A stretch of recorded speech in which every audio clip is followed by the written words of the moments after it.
What is up, everybody, and welcome back to the channel. Y'all want to check out some apprentice tattoos? Sweet, me too. All right, let's get it.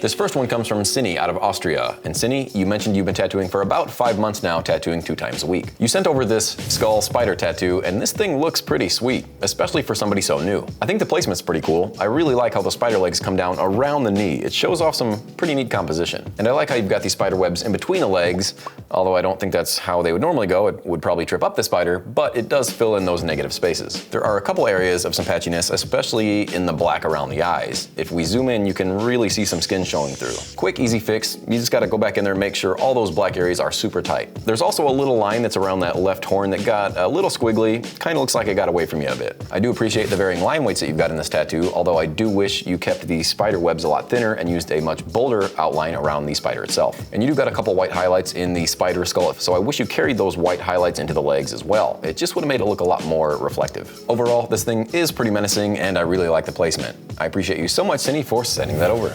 All right, the next one sent in is from Kalle Kukko, or Kalle Kukko. Not really sure, but you sent over this 6+ hour cover-up tattoo. And the first thing I gotta say is I don't really think apprentices should be working on such large cover-ups, or really cover-ups at all for that matter. Let's figure out how to tattoo first. This tattoo is just setting yourself up for disaster because, meowza. There's just a lot of shaky lines in this thing, some double passes here and there. Like if we look down around the lucky cat, the rope that's around the cat just really looks messy. The bell doesn't look finished, obviously, because you didn't want to go over that little skin mark. But these are things you got to think about before going into this tattoo, especially for a cover-up. If this thing wasn't a cat, I'd say this thing looks rough. The kitsune mask itself looks really small compared to the lucky cat's face. It just doesn't look like it's gonna fit. Again, I hate to keep harping on this, but you have to work on your fundamentals first before working on a cover-up tattoo. Like again, if we look down at the Daruma, those lines are very thick for such a small part of the tattoo. It just doesn't look clean in any sort of way.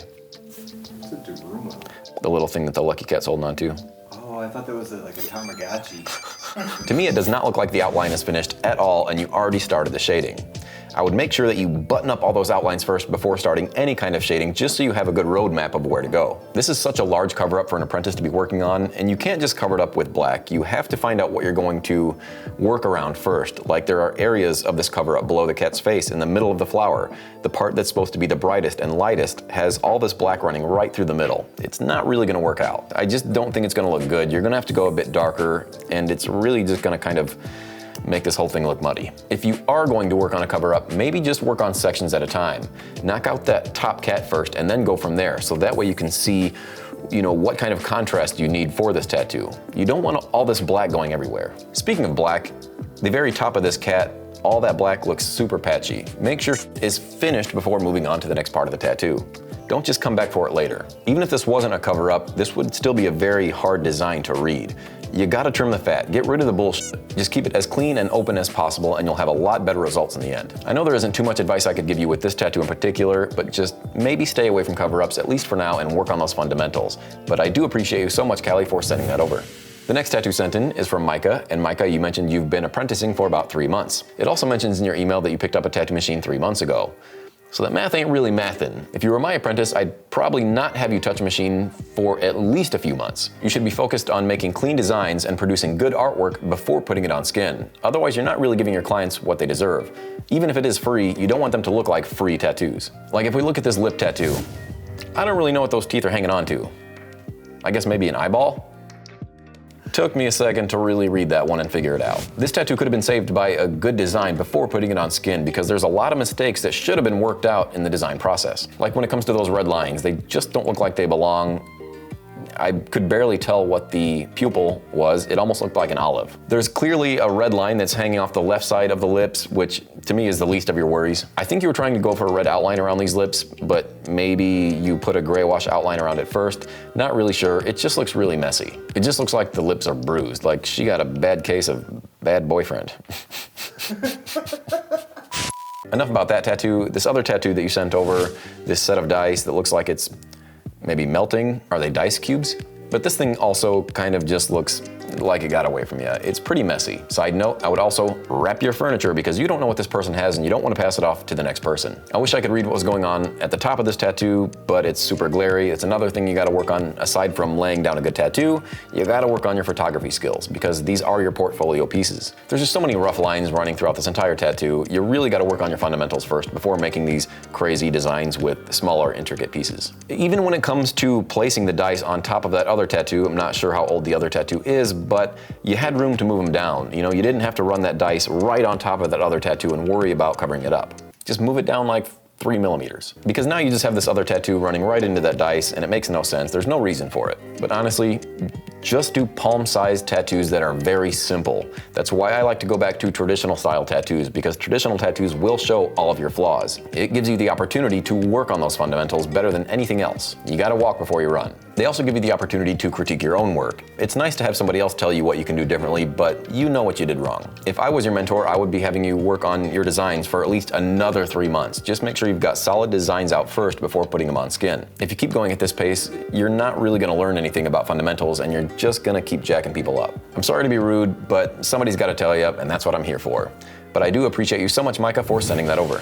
Real quick, I want to take a break and give a shout out to the sponsor of this channel, Mad Rabbit. Mad Rabbit is a premium tattoo aftercare company that has everything to keep your tattoos looking dope. So be sure to head on over to madrabbit.com and use code PONY20 to save 20% off of your entire order. All right, let's get back to it. The next tattoos come in from Jessica Starr. And Jessica, you mentioned in your email that you've been tattooing for about 3.5 months and to please be nice.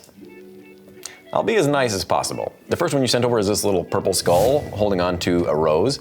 And I've got to say, and I'm sure you can already tell, is that purple is not well saturated. There's lots of patchy areas everywhere, so my first bit of advice to you would be to work on your saturation. I know purples can be a very hard color to saturate well, but you've got to be able to do it. And that could be anything down to your machine or cartridges.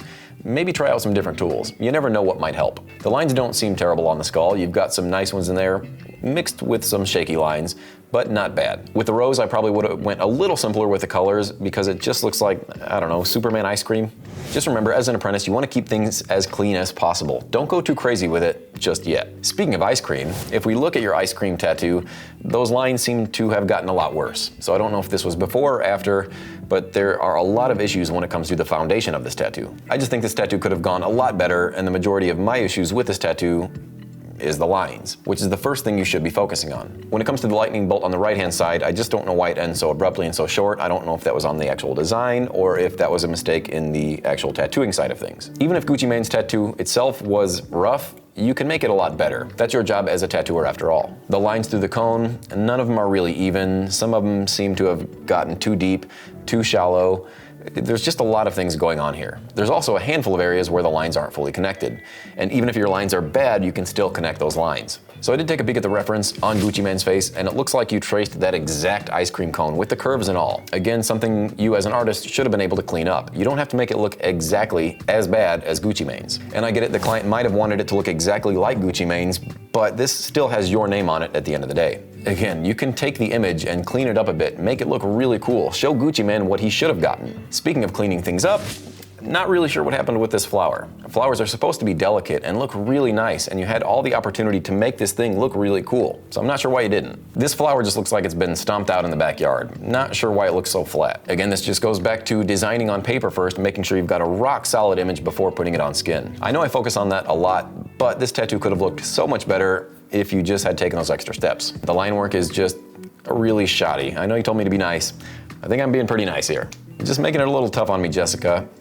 I would honestly say to focus on line work first before going into anything else. Line work is the foundation of all of our tattoos. It's the structure, it's the frame of the house. You have to make sure that's clean before moving on to anything else. And all that comes back to the design. Your line work can be a little squirrely, but if you have a good design, it's gonna make this thing look heaps better. And as I said before, that could be your tools. You know, maybe try out a different stroke of machine because whatever you're using now doesn't really seem to be working well for you. Now, when it comes to the saturation of the tattoo, this pink definitely looks a lot better than the purple in the skull, so I will give you that. There are a few areas that I think you could have butted up a little bit tighter, like around that bottom stem. I can see a lot of skin tone shining through, so just make sure you go through and finish the tattoo completely before wrapping it up. Not sure what that ween is on top, but it's there.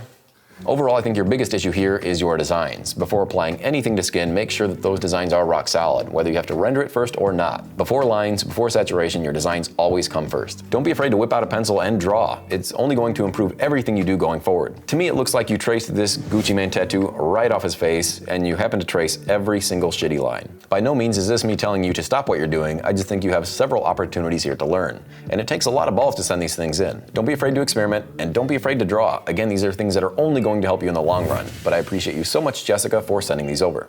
All right, the next ones sent over are from Tiff, and Tiff, you sent over a couple tattoos, so let's take a peek at this first one.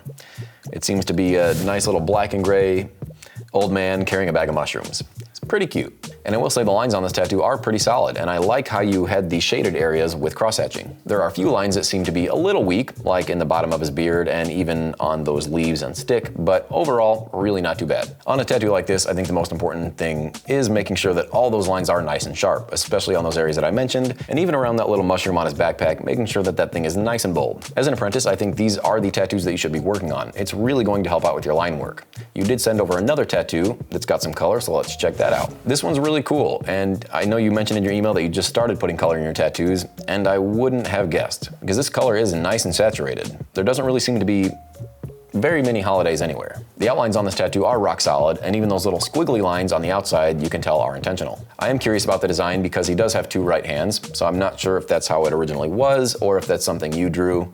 Either way, it doesn't look right. That could have been an easy fix even if it wasn't your original design. I probably would have flipped that hand anyway. And as far as his right hand goes, I probably would have moved that down a little bit or up a little bit just so it's not running into that snake's back. His real right hand, we'll say. I like the cross-hatching in this tattoo, especially in the bottom of the robe. You can tell where it kind of weaves in and weaves out, so you've got some nice tricks there. Being on skin for 6 months, this is about what I expect. You could improve on your line work, but that's just gonna come with time. I'd love to see the original image of this because obviously that's not a snake's head, that's more like a fox head, but I think that's how it's supposed to be. You did ask in your email about your color work, and with this tattoo in particular, I feel like the colors that you chose do fit. It does feel earthy, it does have that vintage feel, so with this it's hard to judge. It doesn't have a whole lot of contrast, which I don't know if that's what you were going for or not, but it does look old. The colors are well saturated, so I think you've got the hang of it. This is a very solid tattoo, and it's better than most of the apprentice tattoos I see. It doesn't really blow my mind, but when do apprentice tattoos really ever? Regardless, this thing is solid. Thank you so much, Tiffany, for sending that over, and keep up the good work. All right, now each week I like to share my favorite tattoo that was submitted. And with this week in particular, there were two that outshine the rest. Cindy with this skull spider, and Tiffany with this old vintage tattoo. This one really came close. But personally, I'm gonna have to go with Tiffany with this old vintage tattoo, just on technical application alone. Now, I know the hands are backwards, but I'm assuming that's how it's supposed to be. But Cindy, Tiffany just edged you out on this one. There were just a few more clean lines and less mistakes than with the skull spider. Either way, both really solid tattoos, really cool designs, but there can only be one. With apprentice tattoos, I'm looking for clean lines and solid saturation. And although Tiffany's tattoo was fairly simple, she nailed it. So Tiffany, thank you so much for sending that in, and congratulations once again on being my favorite this week. To the rest of you, what do you guys think? Whose was your favorite that you saw in this episode? Let me know in the comments. Did I get it right? All right, now don't go anywhere because I still want to share with you my featured artist of the week. And that is Dior the artist out of Nashville, Tennessee. Looking through Dior's portfolio, you'll see a lot of bright, vivid, interesting looking tattoos. You can really tell that they owned that style and they do it extremely well. One of the more interesting things about their work is just their super cute, clever designs. There's just something exciting about how unique their artwork is while retaining those traditional values. I think anybody just getting into tattooing can really take something away from their work. So go check it out for yourself. Head on over to Dior the artist, give him a follow, and let him know I sent you. All right, now that's gonna be it. I wanna thank each and every one of you for tuning in, watching, subscribing, don't forget, and a huge thank you to all the artists that submitted this week. As always, love you guys so much, and I will see you all next week.